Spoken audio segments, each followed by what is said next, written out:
यो यो ना प्रचोदयात. आता हा महाराजांची भाषा ऐकला. महाराजोड गेला. महाराजाजवळ गेल्यानंतर सांगितलं म्हणे महाराज तुम्ही म्हणे भिक्षा मागायला आल्या तर म्हणत होत्या की एका जनार्दनी भिक्षा वाढावाई न कोणी कुणाचा नाही. का म्हणे कोणी नाही. अरे माझी आई आहे माझ्यावरती प्रेम करतो. माझी पत्नी माझ्यावरती प्रेम करतो. माझा मुलं माझ्यावरती प्रेम करतो. आणि त्यांनी सांगितलं म्हणे महाराज अरे हे सत्य नाही हे शाश्वत नाही हे असत्य आहे. कारण असत्यावरती तू प्रेम करतोय ही माया ही ममता आहे लक्षात ठेव. पण त्याला ते पटलं नाही. रोज रोज जायचं आणि महाराजांचं त्याला काय झालं रोज एका ठाई एखाद्या नेहमी जर भेटत असेल त्याच्यामध्ये प्रेम निर्माण होतो आपुलकी निर्माण होतो बंधुभाव निर्माण होतो. आणि महाराजांचं आणि त्या तरुणांचं काय झालं प्रेमभाव निर्माण झालं. त्यांनी सांगितलं म्हणे महाराजा रोज सकाळी उठायचं आणि महाराजाला भेटायला जायचं. म्हणजे महाराज म्हणे तुम्ही रोज चिंतन करता पूजा करता पाठ करता म्हणे कशा करता.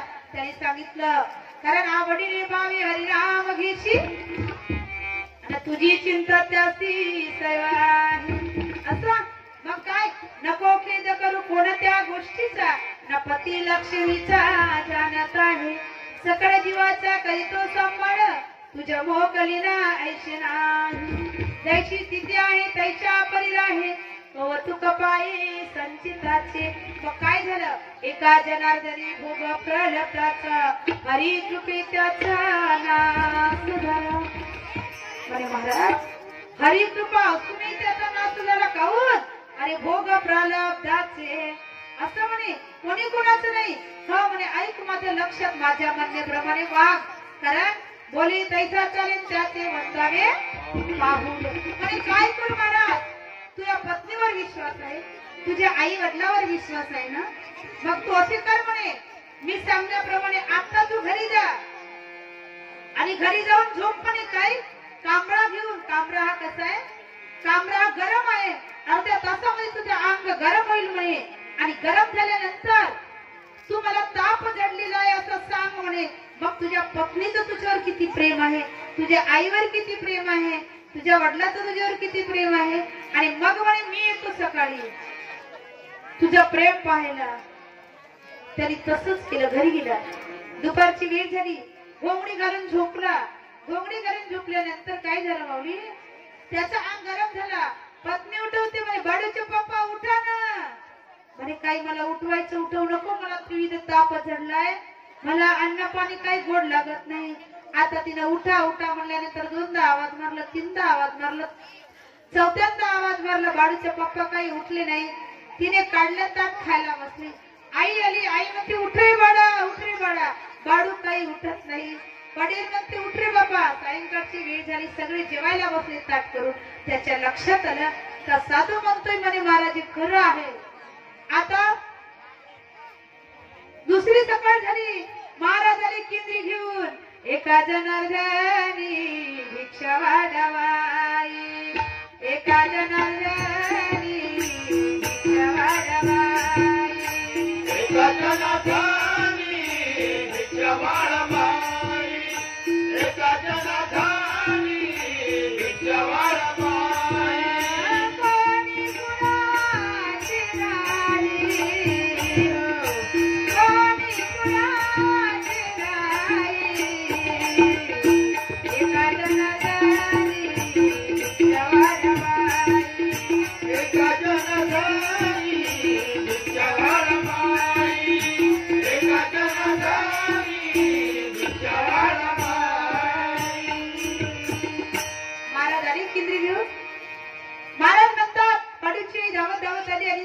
महाराज माझ्या बाळाला म्हणे ताप आलेला आहे त्रिविध ताप कालपासून म्हणे जेवण केलं नाही.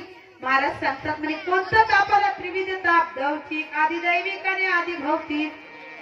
भूतकाळ भविष्यकाळ आणि वर्तमान काळाने त्या काळाने गिरसले असतात. दैविक आधी दैविक आणि आधी भौतिक ताप जडलेला आहे. आता म्हणे यांचा उपाय एकच आहे.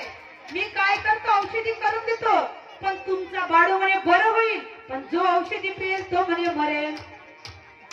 महाराजांनी म्हणे आता आणलंय म्हणे कारण अभि आई विपत्त भदी भारी. आणि त्यावेळेस काय केलं ते महाराजांनी त्यांच्याजवळ काही नव्हतं खिशातून एक पुडी घातली म्हणे दूध आणा.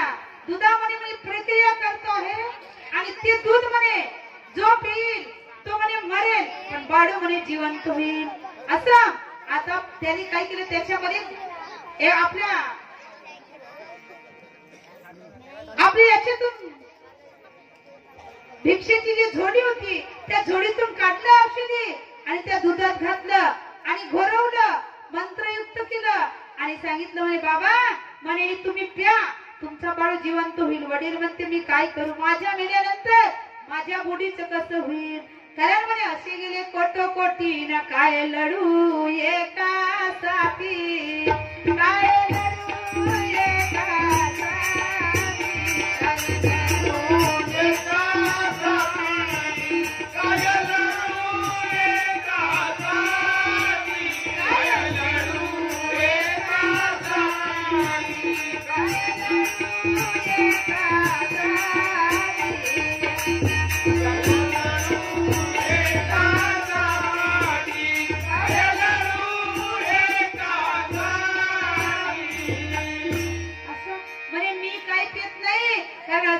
कोटकुडीन काय लढू म्हणे एकासाठी. आता तो मेला म्हणे मी कशाला मरू त्याचा प्राण गेलाय अर्ध्यात. आता म्हणे मी पित नाही. आईला म्हणतो बावली तुम्ही म्हणे माझ्या गेल्यानंतर माझ्या बुड्याचं कसं होईल. आता म्हणे याला गेलं तर जाऊ द्या. पत्नीला म्हणतो तुम्ही नको नको म्हणा गुंतू माया झाडे काळ्या आली जवळी ग्रसावया काळाची आवडी पडेल वाजेवा तेव्हा तुला कोणा सोडी.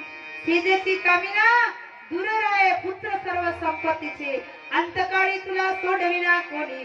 नाही एका चक्र पाणी वाचोनिया एका चक्र पाणी वाचोनिया एका चक्र पाणी वाचोनिया एका चक्र पाणी वाचोनिया.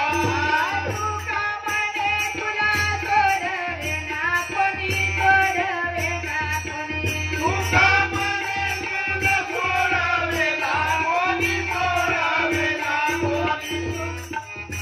तुका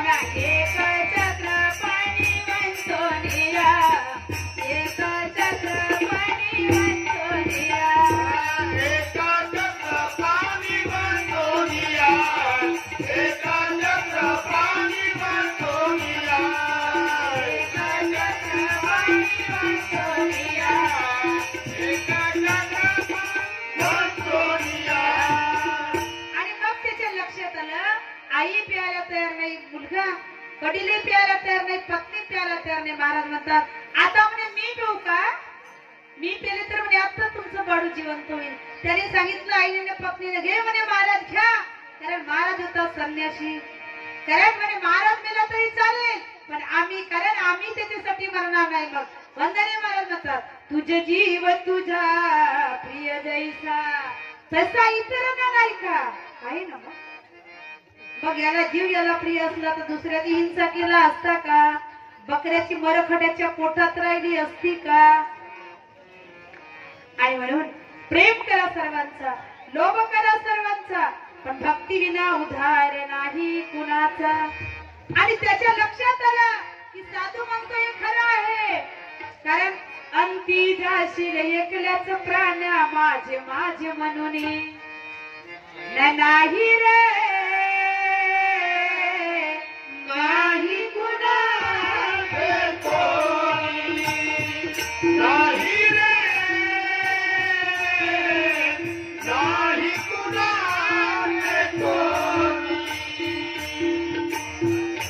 नाही रे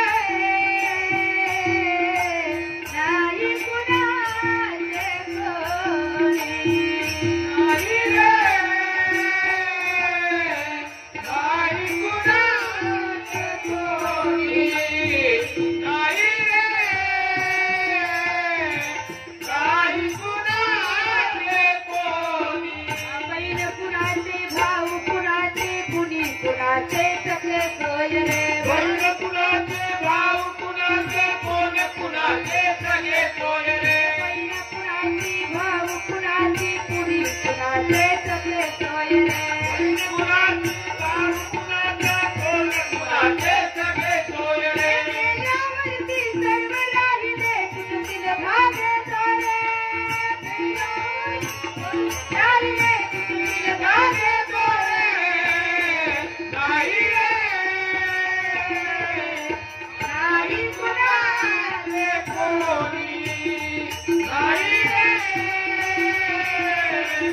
नाही कुणाचे कोणी नाही रे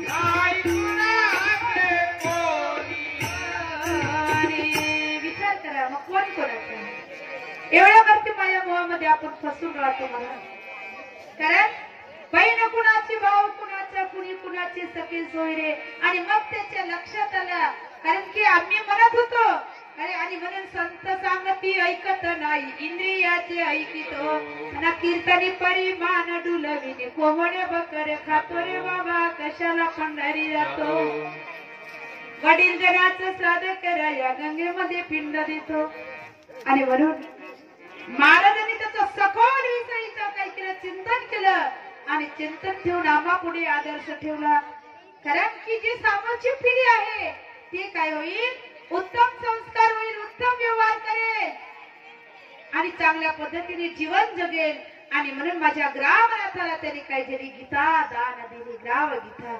आणि म्हणून त्याने सांगितलं जगाच्या उद्धारासाठी त्याच्या लक्षात आलं की म्हणे आता संत सांगतात ती गोष्ट खरी आहे कुणी कुणाची नाही कारण अंती जाशी एकलीच्या प्राण्या माझे माझे म्हणून सर्व हे मायाच आहे आणि म्हणून पतीही पतीवरती प्रेम करा समाजावरती प्रेम करा पुत्रावरती प्रेम करा मात्र प्रेम एवढं करू नका की त्यामध्ये आसक्त राहू नका कारण आपली आपण करावी सोडवणं काय करावं लागते या संसारातून आपली आपण सोडवण करावं लागते कारण आपली आहिता असे तो जागिता धन्य माता पिता तयाची हो कुळी कन्या पुत्र होती जी सात्विक तयाचे हरिक वाटे देवा आणि म्हणून त्यांनी सांगितलं आहे की असे होणार नाही कधी माझ्या मंजुळावाणी माझ्या भीमाईवाणी माझ्या शिवराईच्या जिजावाणी आणि सावित्रीबाई फुलेवाणी कारण आणि त्यांनी मंजुळेला जन्म दिला तो राष्ट्रसंत झाला जगाला ग्रामगीता दिला देवकीच्या पोटी जन्माला त्याने गीता समाजाला दान दिली भीमाईच्या पोटी जन्माला डॉक्टर बाबासाहेब आंबेडकरांनी काय दिली संविधान दिला आणि आम्ही तुम्ही समाजाला काय दिलं खरा तो एकची धर्म जगाला प्रेम अर्पावे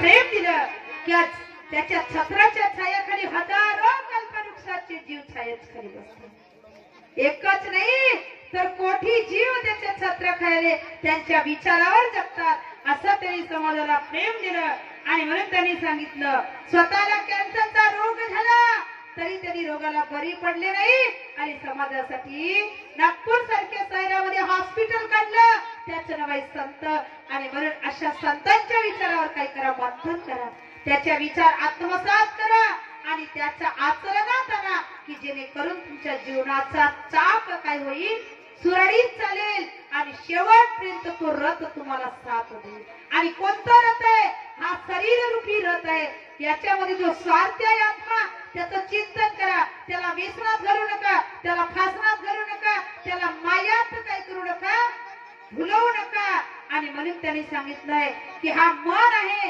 या मनाला काबूत करा कारण त्यांनी सांगितलं मन आहे गंगा तर कठोर में गंगा आणि म्हणून या मनाला काय करा असं चंचल मन आहे चंचल मन को बुद्धी विचार शुद्ध सतत ही करण आहे निश्चल मन वृत्ती की धारा अंतर्मुख से फिरना है सहज समाधि चलते हलते सब कामों में रखना है, विश्व रूप विश्वात्मक दृष्टि अनासक्ति से चखना है, सुख दुख दोनों जीव धर्म में इसमें निवृत्त होना है, सदा आत्म आनंद की मस्ती पल पल भी अनुभवना है। पण संत मिली सत्संग लाभ कर ज्ञान ध्यान में रमना है, कर्म फलों को त्याग नहीं कर शांति स्थान में जमना है। इस मानव जीवन में इतने मंजिल चढ़ कर जाना है, टुकड़ा दास कहे है वाणी न रोज रोज अनुभवना है। कारण वर्षातून एकदा पुण्यतिथी केल्यामुळे आम्हाला काही देव मिळेल का महाराज? त्याच्यासाठी रोज त्याचा अनुभव घ्यावा लागेल आणि रोज त्याचं चिंतन करावं लागेल। कारण वर्षातून एकदा जेवल्याने तुमचं शरीर तब्येत बरोबर राहील का? त्याच्यासाठी रोज रोज अन्न खावं लागतं आणि म्हणून त्यांनी सांगितलंय मोक्ष आम्हा घरी कामाविधीत दासी होईची सांगायची तुखामे।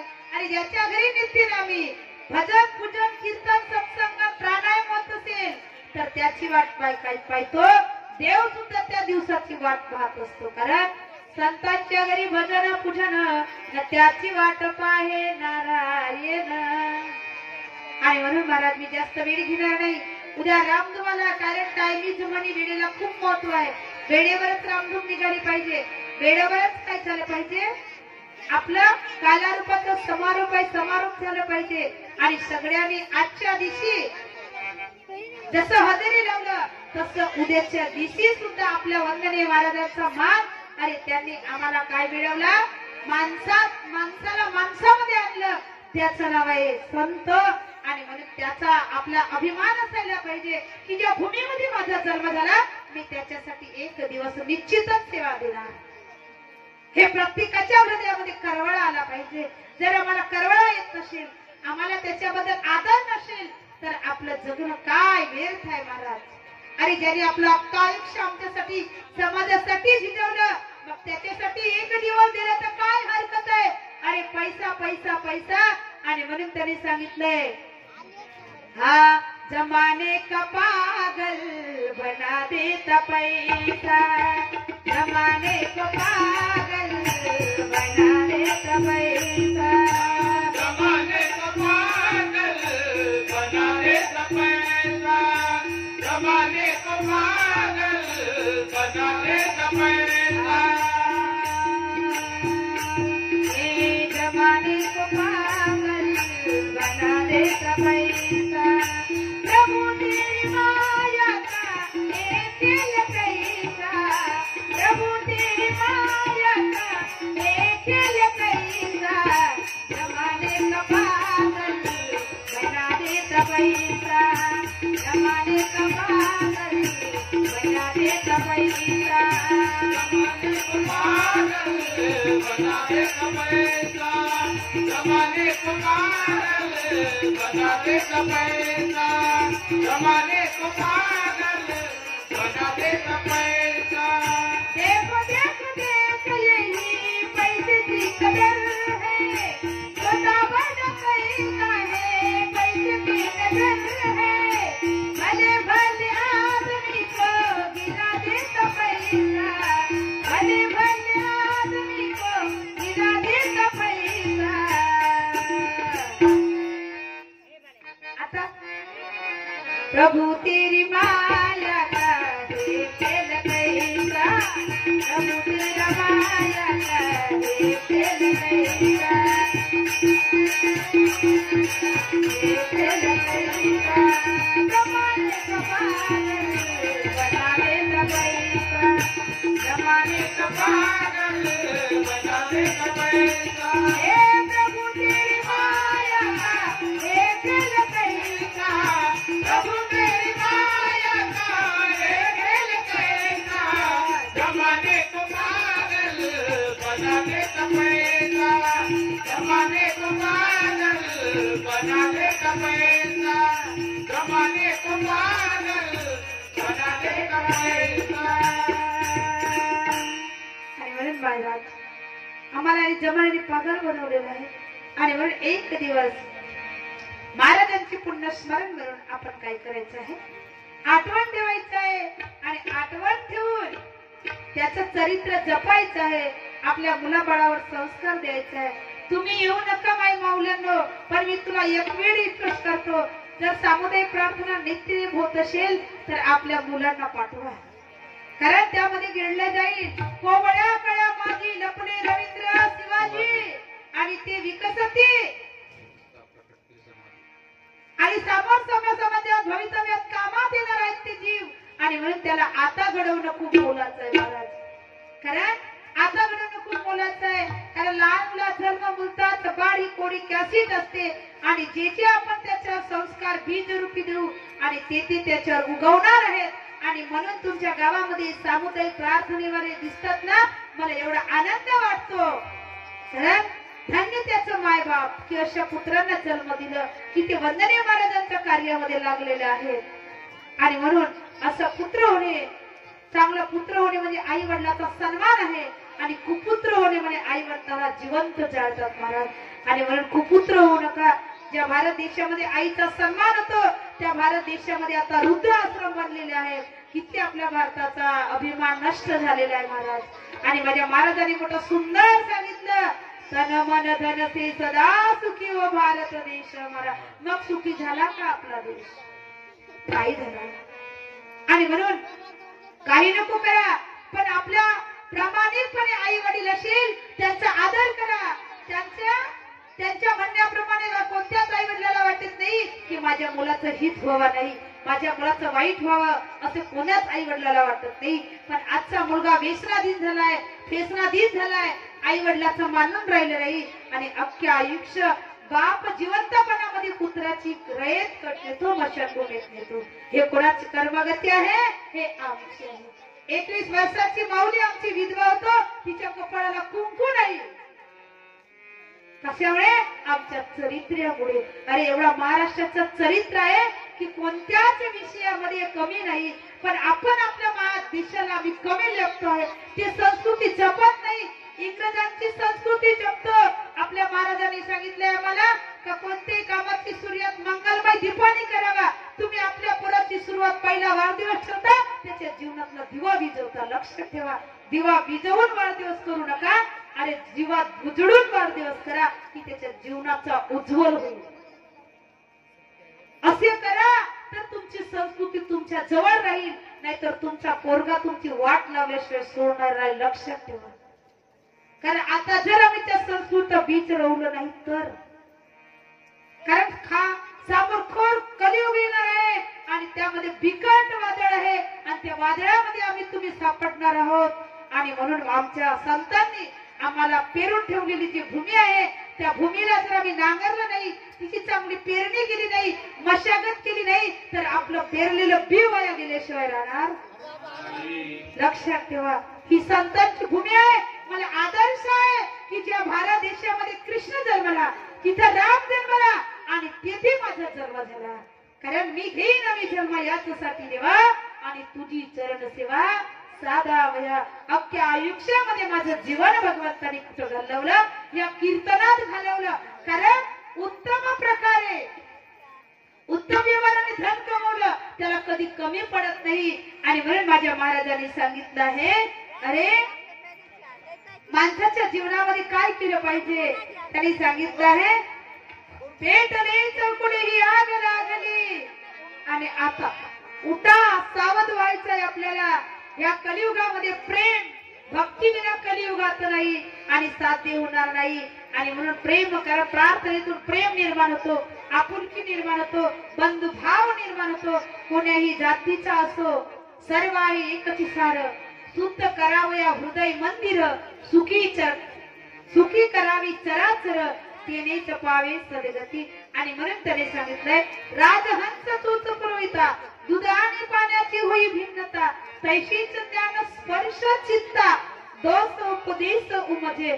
आणि म्हणून आपल्याला धर्म कळायला पाहिजे आणि नीती कळाली पाहिजे. हे जर त्याला कळालं, त्यांच्या अनुभवात झालं, त्याला खरंच जीवनाचं काही मिळालं, ध्येय मिळालं. आणि म्हणून वंदनीय महाराजांनी एवढा विचार आपल्या आदर्श पुढे ठेवलेला आहे महाराज. आणि म्हणून त्यांच्या विचाराला जपा. 15 तासाचा अर्ध्या तासाचा प्रार्थना आहे आणि आणि अर्ध्या तासाचं काही ध्यान आहे, याला कधी विसरू नका.